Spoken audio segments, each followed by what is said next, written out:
Bienvenue à tous, merci, mille merci de la confiance et surtout, votre chaîne a fait les déplacements de l'Inspection Générale des Finances pour rencontrer aujourd'hui le patron de cette institution qui fait parler d'elle depuis quelques temps ici en République démocratique du Congo, l'IGF, Mode d'emploi.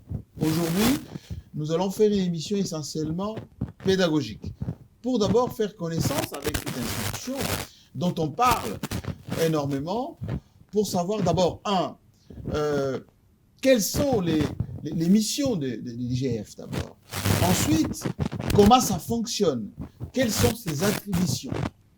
Et après, nous allons voir l'impact de ce qui a été fait, l'interaction avec le Conseil national, la bonne gouvernance aujourd'hui proclamée en RDC, et tout cela pour vous permettre de bien cerner effectivement l'inspection générale des finances avec son animateur, l'inspecteur chef de service, Jules Alinguet. Bienvenue. Merci beaucoup, Jean-Marie. En fait, je vous souhaite bienvenue chez vous. Vous nous avez ouvert vos portes.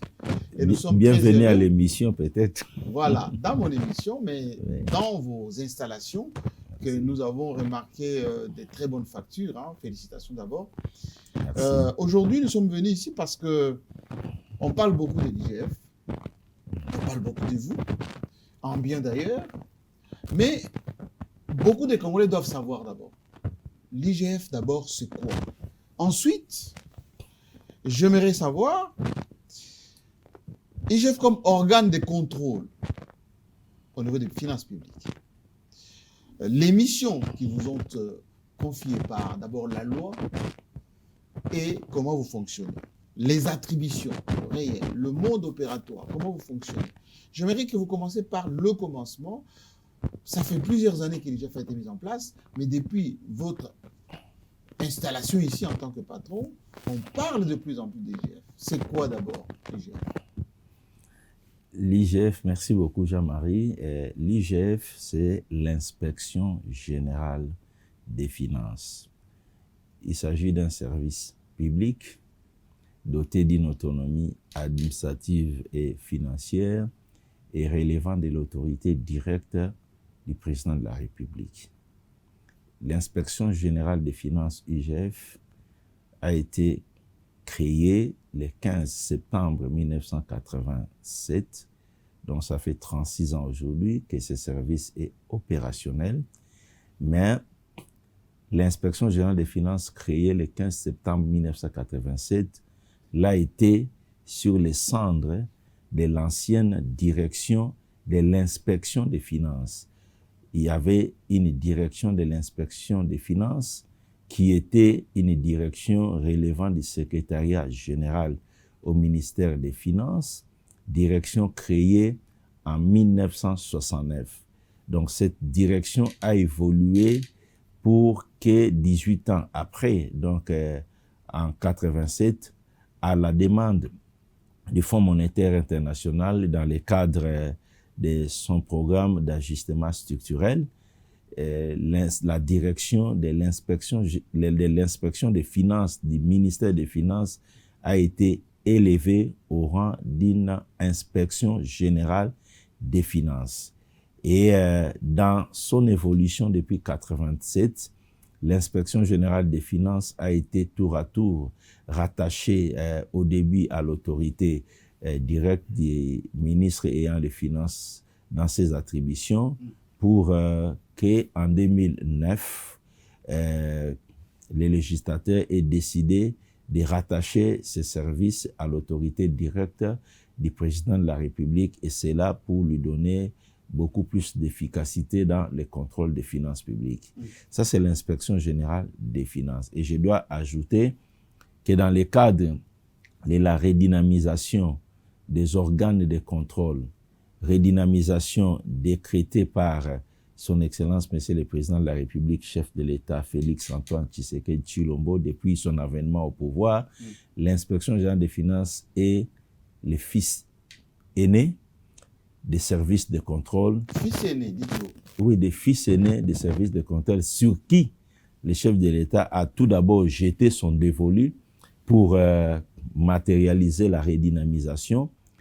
Il s'en est suivi par la création de l'APLC et la redynamisation de la CNRF et ensuite la redynamisation de la Cour des comptes qui a eu lieu au mois de juin 2022. Donc, dans la redynamisation, on a renforcé les outils de contrôle. Dans le processus de redynamisation de la fonction contrôle, le premier service qui a bénéficié de ces regards, c'est l'Inspection générale des finances depuis le mois de juin 2020. Donc, il s'en est suivi l'APLC, CNRF et enfin la Cour des comptes. Voilà aujourd'hui tous ces services et institutions de contrôle des finances publiques ont été pratiquement tonifiés pour que le contrôle des finances publiques se fasse avec efficacité.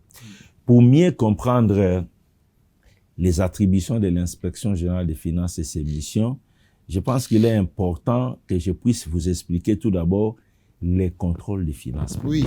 Oui, parce que la matière contrôle des finances publiques est organisée par la loi relative aux finances publiques. C'est la loi cadre où toutes les finances publiques congolaises sont organisées et c'est là-dedans également que le contrôle des finances publiques est réglementé. En matière de contrôle des finances publiques, la loi relative aux finances publiques établit 3 niveaux de contrôle des finances publiques. Les premiers 3 niveaux. Le premier niveau de contrôle des finances publiques, c'est le contrôle parlementaire ou le contrôle politique. Le Parlement, c'est la première institution en matière de contrôle des finances publiques. Et ce contrôle du Parlement est exercé au travers de sa commission ECOFIN. Et le contrôle du Parlement tient tout autre en État. Tout autre en État sans exception. Ça veut dire quoi là? Tout autre en État. C'est-à-dire, en langage technique, un contrôle tient un autre contrôle en État, ça signifie que c'est une primauté. C'est-à-dire, lorsque des contrôles se déroulent au même moment, le contrôle qui a la primauté tient l'autre en État. C'est une expression technique.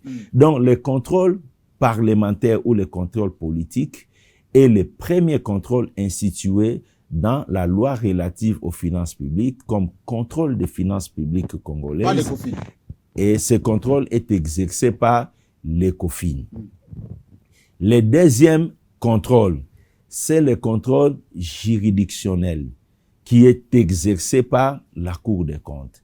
Et là également, les textes qui créent la Cour des comptes disent que le contrôle de la Cour des comptes tient tout autre en État, excepté le contrôle de l'Assemblée nationale. C'est-à-dire, quand la Cour des comptes se déploie dans le cadre de ces missions de contrôle, toute autre mission de contrôle en cours qui se fait au même moment s'arrête à l'exception du contrôle parlementaire qui est au-dessus du contrôle de la Cour des comptes. Et le contrôle de la Cour des comptes, c'est une juridiction financière.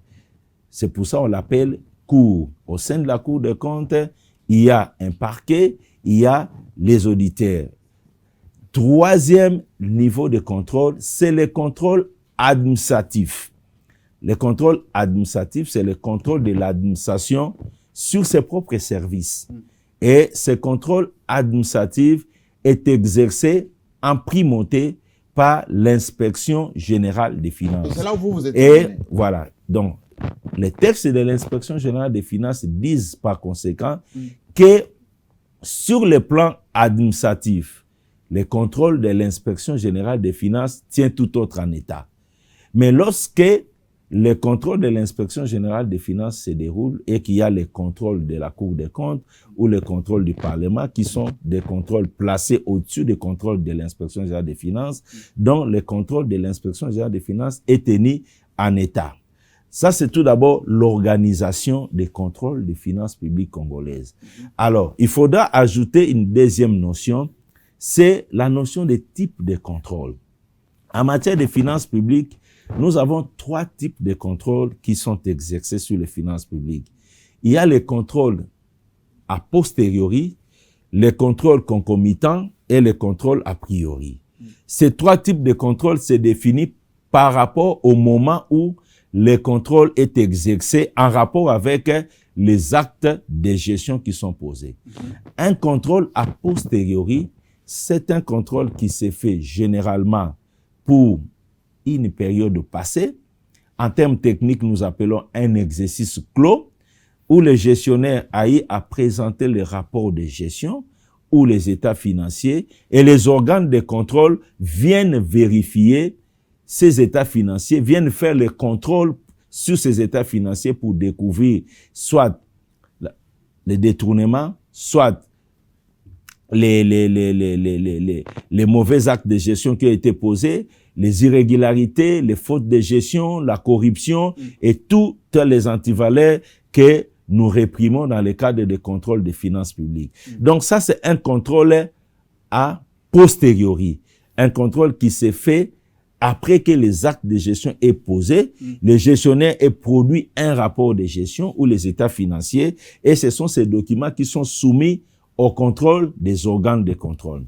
Ce contrôle a posteriori est exercé par le Parlement, la Cour des comptes et l'Inspection générale des finances. Dans le cadre de ces contrôles a posteriori, le contrôle parlementaire tient tout autre en état, le contrôle de la Cour des comptes tient tout autre en état, excepté le contrôle de l'Assemblée nationale, le contrôle de l'Inspection générale des finances tient tout autre en état, excepté le contrôle de la Cour des comptes et celui de l'Assemblée nationale. Ça, c'est quand on est dans un contrôle a posteriori. Le deuxième type de contrôle, c'est le contrôle concomitant. Le contrôle concomitant s'exerce au même moment que les actes de gestion sont posés. Et dans ce cadre-là, précis, le contrôle concomitant, il y a des organes de contrôle qui peuvent faire le contrôle concomitant. C'est-à-dire au même moment que les actes de gestion sont posés ou en cours de même année. Comme nous sommes par exemple en 2023, on peut contrôler les actes de gestion posés actuellement là pour le premier trimestre 2023. Et c'est ça le contrôle concomitant. Ce contrôle est exercé par la Cour des comptes et par l'Inspection générale des finances.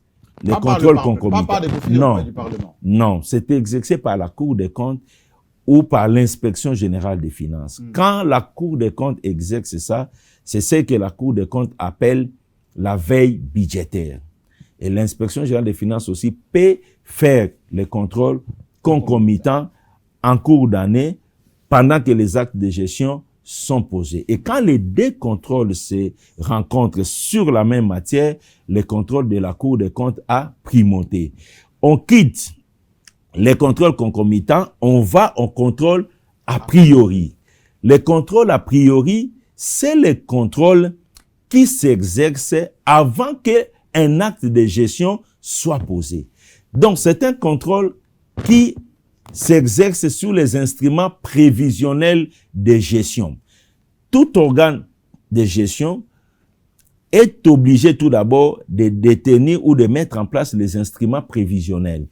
Comme, par exemple, chaque semaine ou chaque mois, vous devez faire une programmation en termes de plan de décaissement de vos dépenses. Et le contrôle, a priori, s'exerce sur cette programmation de la dépense. Avant que la dépense, avant que la dépense soit exécutée. Et ce contrôle, a priori, a pour objectif de déceler les irrégularités qui sont programmées, les surfacturations ou des tentatives de détournement pour les élaguer dans la programmation afin de permettre aux gestionnaires de ne poser que des actes réguliers. Et ce contrôle souvent est confondu avec une cogestion par des gens qui n'étaient pas habitués à vivre ce genre de contrôle. C'est la question que j'allais vous poser. Oui, je vais terminer. Donc ce contrôle est souvent confondu avec la cogestion, alors que sous d'autres sièges, en Belgique, en France, c'est au fait le contrôle a priori qui est activement exercés. Le contrôle, a priori, c'est un contrôle qui est de l'exclusivité des organes de contrôle relevant du gouvernement, c'est-à-dire de l'exécutif. Et quand vous prenez les textes qui organisent les contrôles des finances publiques, le contrôle a priori est une exclusivité, est une compétence uniquement reconnue à l'inspection générale des finances. Et c'est ce contrôle a priori qui est un contrôle préventif, qui est un contrôle qui se fait avant que les actes de gestion soient posés, qu'on appelle en termes techniques de l'inspection générale des finances la patrouille financière. Ah oui. C'est un contrôle anticipatif qui est fait sur des instruments prévisionnels de gestion dans le but de déceler les irrégularités, les faits de surfacturation, les incohérences ou les tentatives de corruption, de détournement, pour les enlever dans les plans d'exécution, afin de permettre aux gestionnaires de poser des actes qui sont en règle par rapport aux lois et règlements en matière de finances publiques. C'est ça le contrôle a priori qui est appelé la patrouille financière, qui est une exclusivité de l'inspection générale des finances. Alors maintenant, Oui. pour comprendre les missions de l'inspection générale des finances, Oui. je peux simplement résumer au vu de ces explications Oui.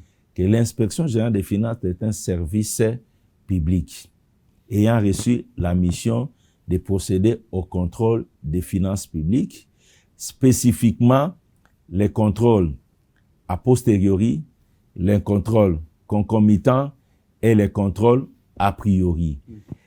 La mission de contrôle a priori dans les textes de l'inspection générale des finances est définie, et même dans la loi relative aux finances publiques, est définie comme étant la mission de surveillance des opérations financières de l'État. C'est ça, en fait, la mission de contrôle a priori, surveillance des opérations financières de l'État.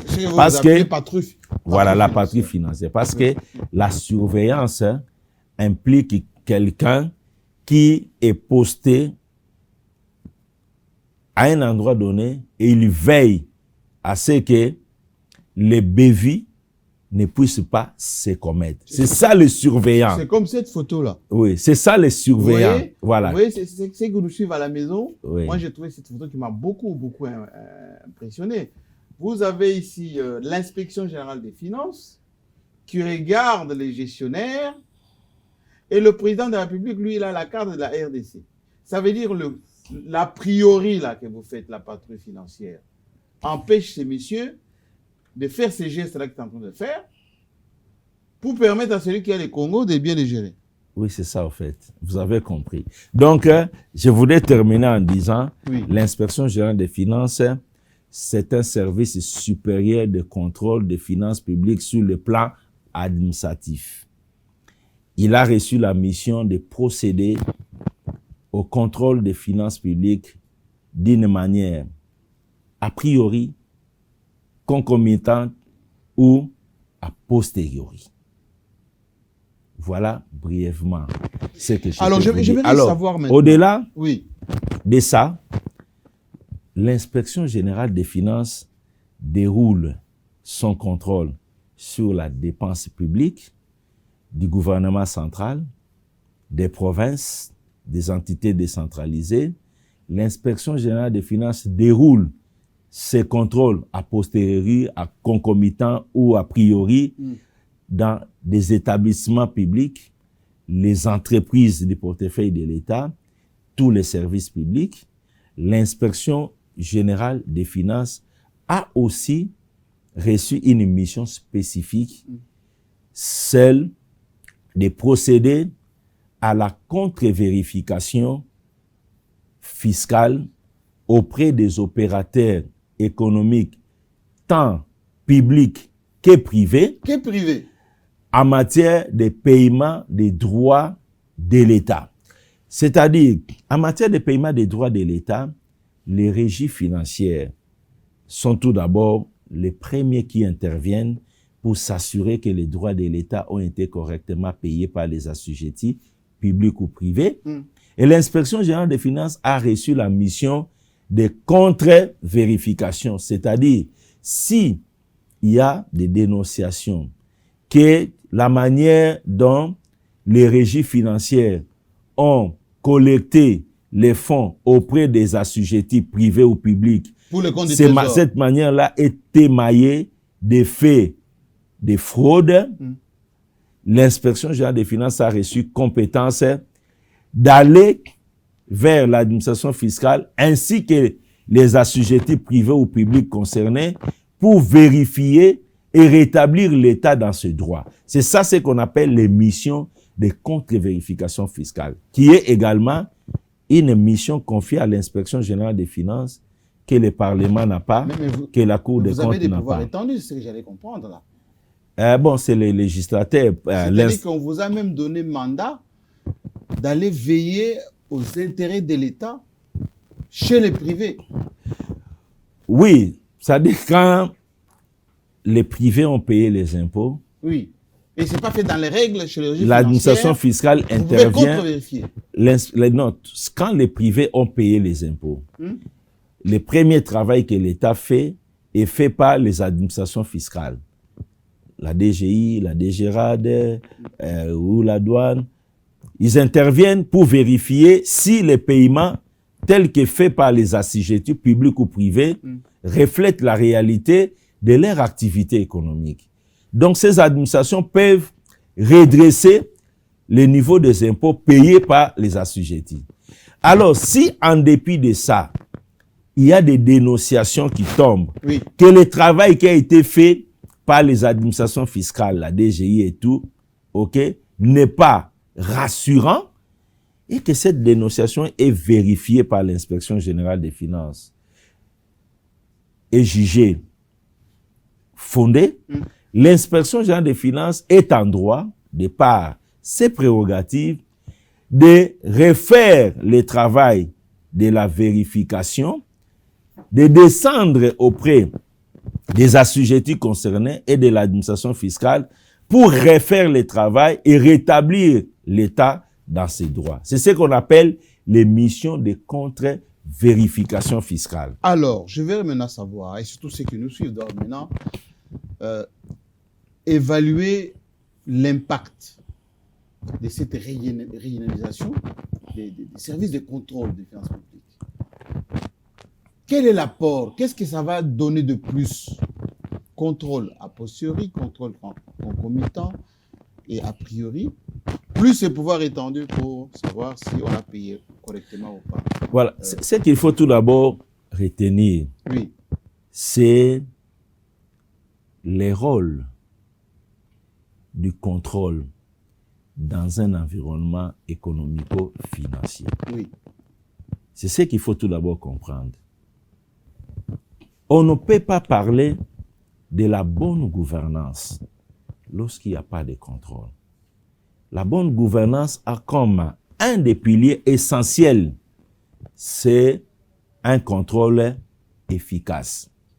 Voilà pourquoi, partout où on parlait de la bonne gouvernance, sans que la fonction contrôle puisse s'exercer correctement, cette bonne gouvernance n'avait été que des simples slogans. Donc, le contrôle est un pilier important de la bonne gouvernance. Le contrôle doit également être compris comme étant les boulevards qui amènent à l'implémentation de la bonne gouvernance et de la transparence publique. Le contrôle est l'ensemble des garde-fous mis en place par les législateurs pour empêcher l'émergence des antivaleurs dans la gestion publique. Si on comprend les contrôles comme tels, alors on peut maintenant voir les interactions de contrôle avec le monde économique, le monde financier du pays. Un contrôle efficace ne peut qu'avoir un impact dans l'exécution du budget. Si le contrôle est efficace, dans l'exécution du budget, dans l'exécution de la dépense publique, on arrive à la transparence, on arrive à la traçabilité et on arrive à une meilleure exécution du budget qui donne les résultats voulus par le Parlement, qui est l'autorité qui a voté les budgets. Absolument. Donc, sur ce plan-là, il faut comprendre l'impact du contrôle, dans une bonne exécution budgétaire. Deuxièmement, l'existence de contrôle dans un environnement économique permet à tout le monde, et aux gestionnaires, et à ceux qui payent les impôts de l'État, de se mettre à garde à vous.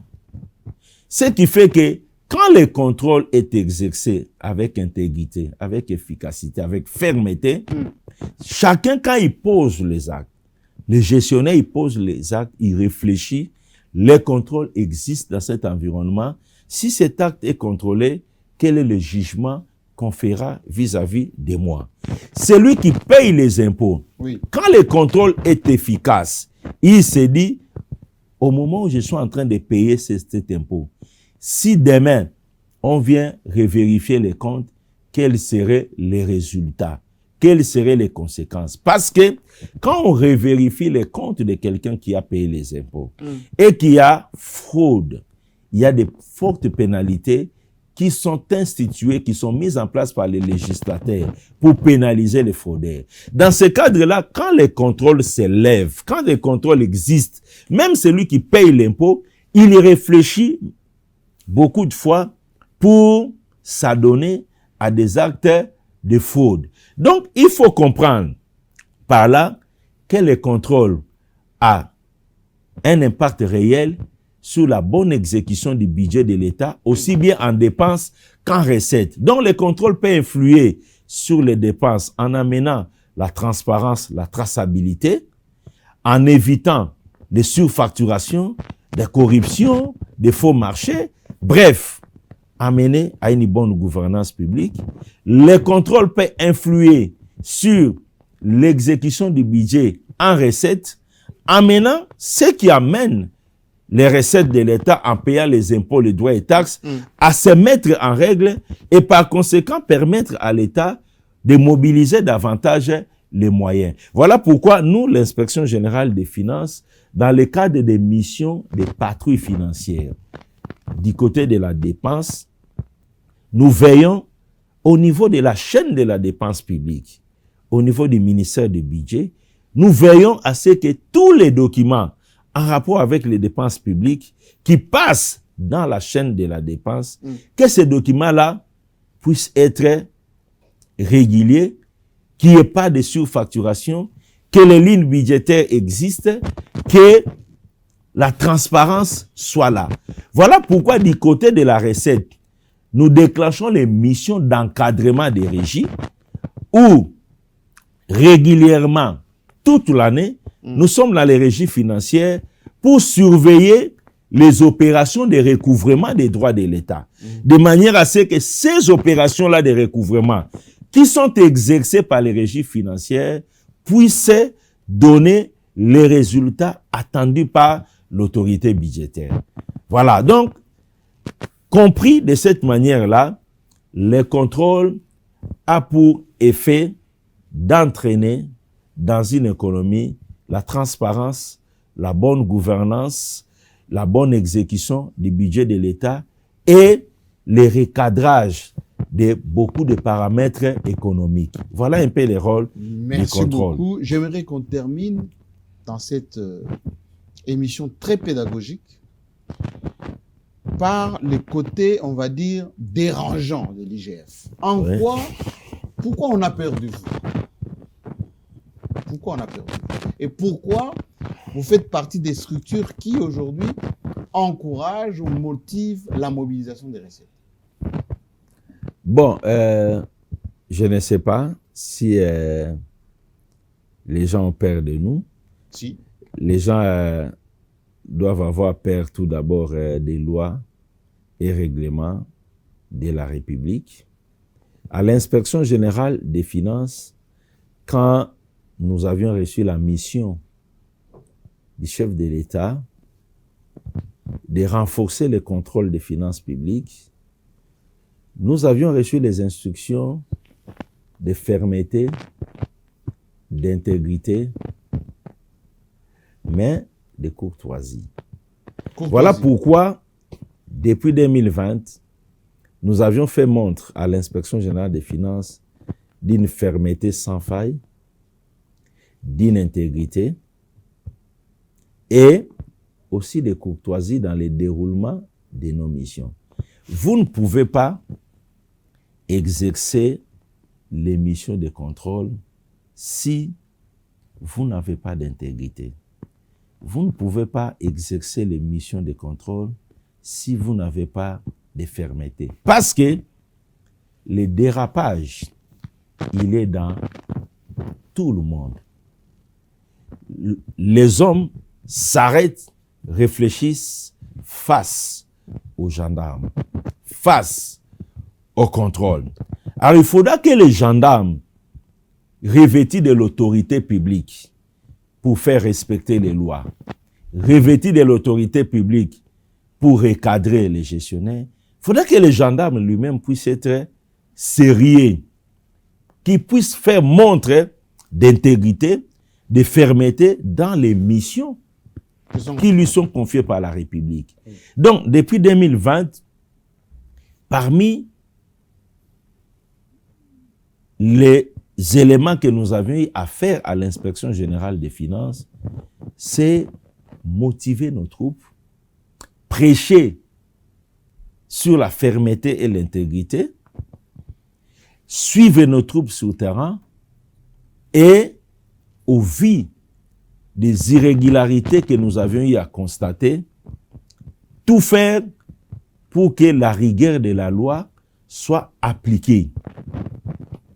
Je peux vous dire sur ce plan-là, le changement des modes opératoires de l'Inspection générale des finances depuis 2020 s'est fait sur plusieurs plans, notamment. À partir de 2020, l'Inspection générale des finances a décidé d'utiliser la qualité de l'officier de police judiciaire reconnu aux inspecteurs des finances. Donc vous êtes OPJ. Nous sommes des OPJ. OK. Lorsque je suis face à un cas de flagrance de détournement des deniers publics, je vous arrête. IGF. Oui, je vous arrête. Dans certains bureaux ici, nous avons des menottes pour intervenir dans les cas de flagrance. Donc, nous sommes des officiers de police judiciaire et nous avions, depuis 2020, activé la fonction, la qualité d'officier de police judiciaire qui nous mène directement à la disposition du ministère public, à l'occurrence du procureur de la République. Bref, des parquets.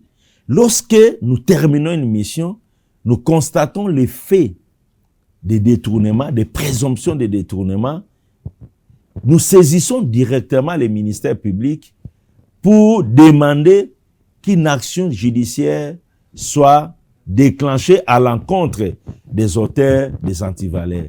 C'est ce qui ne se faisait pas avant. Et nous avions commencé à le faire systématiquement.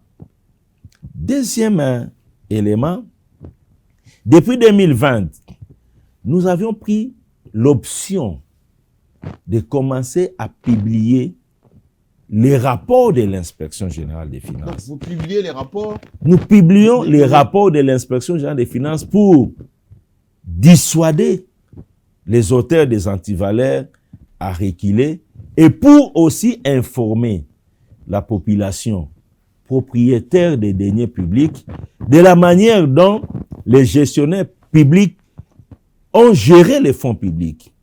Et ça dans l'objectif que la population puisse s'approprier des résultats du contrôle et de déclencher la réprobation sociale qui fait mal aujourd'hui à beaucoup de prédateurs. Donc nous avions commencé à publier les rapports. Avant, les rapports de l'Inspection générale des finances étaient non pas seulement non transmis au parquet, mais ça s'est limité à l'inspection générale des finances et parfois à l'autorité de qui relève l'inspection générale des finances. Et ça s'arrêtait là-bas. La population n'était pas informée des prédateurs et les prédateurs, comme ils ont toujours besoin d'un côté d'une dignité et de l'autre côté de leur grande capacité à nuire dans la gestion publique. Donc, comme ils avaient besoin d'une dignité, dès lors que nous avions commencé à publier les rapports de l'inspection générale des finances, il y a eu même des voix qui se sont élevées. Aujourd'hui, je pense que tout le monde a compris l'effet bénéfique de la publication des rapports. C'est dissuasif. C'est dissuasif. Tous les rapports que nous avions publiés, des grands rapports, lorsque nous constatons que ça choque, il y a des faits graves, nous sommes obligés de rendre publics pour que les auteurs des antivaleurs puissent se remettre dans leurs petits souliers et pour que la population soit informée et puisse pointer du doigt les prédateurs afin de les rendre ridicules. Voilà un peu des changements, des méthodes que nous avions eu à faire qui ont fait parler de l'inspection générale des finances. Mais il faut ajouter tout ce que l'inspection générale des finances a fait, oui, pour faire craindre la fonction contrôle. Ne pouvait être possible que s'il y a une détermination ou une ferme volonté politique de soutenir la fonction contrôle. Et ça, l'inspection générale des finances en a bénéficié. De qui? Mais de l'autorité suprême du pays.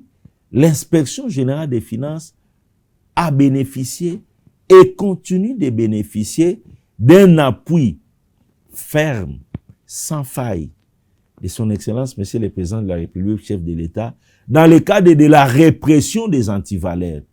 C'est pour cela l'inspection générale des finances ne recule pas. Lorsque nous sommes face à des antivaleurs avérés et que nous sommes sûrs que nous sommes sur le bon chemin, nous ne reculons pas. Nous avançons, nous saisissons la justice, nous publions les rapports, nous menons toutes les actions pour faire reculer les prédateurs. Voilà un peu quelques actions qui ont été menées, sans oublier que l'inspection générale des finances a mené une grande campagne de sensibilisation aujourd'hui de notre population sur les faits de corruption. On a sensibilisé les étudiants, on a sensibilisé les écoliers, on a sensibilisé les artistes, les musiciens, les journalistes, les mamans. Nous leur avons fait comprendre. C'était quoi l'objectif de tout ça? L'objectif était de faire comprendre à la population que les malheurs, la misère que nous constatons aujourd'hui est principalement l'œuvre des mauvais gestionnaires, des prédateurs. Et que nous n'avons pas à soutenir ces gens-là parce que c'est eux qui, chaque jour, par leur comportement, sont en train de plomber les pays toujours dans le sous-développement. Donc, l'objectif était d'obtenir un éveil collectif, une sensibilisation de toute la population pour que la population comprenne. À cela, nous avions ajouté la société civile qui est une force. Et nous avions compris que le contrôle étatique trouve davantage d'efficacité lorsqu'il est associé au contrôle citoyen qui est exercé par la société civile indépendante. Et sur ce plan-là, je peux vous dire, la société civile congolaise a été d'une grande importance dans ce que l'inspection générale des finances a fait. J'en profite pour saluer la CAJ, l'Azado, l'ODEP, l'ICOCO, toutes ces organisations de la société civile qui ont démontré de leur patriotisme, de leur intégrité pour accompagner efficacement le travail de contrôle dans notre pays. Et nous vivons ça chaque jour.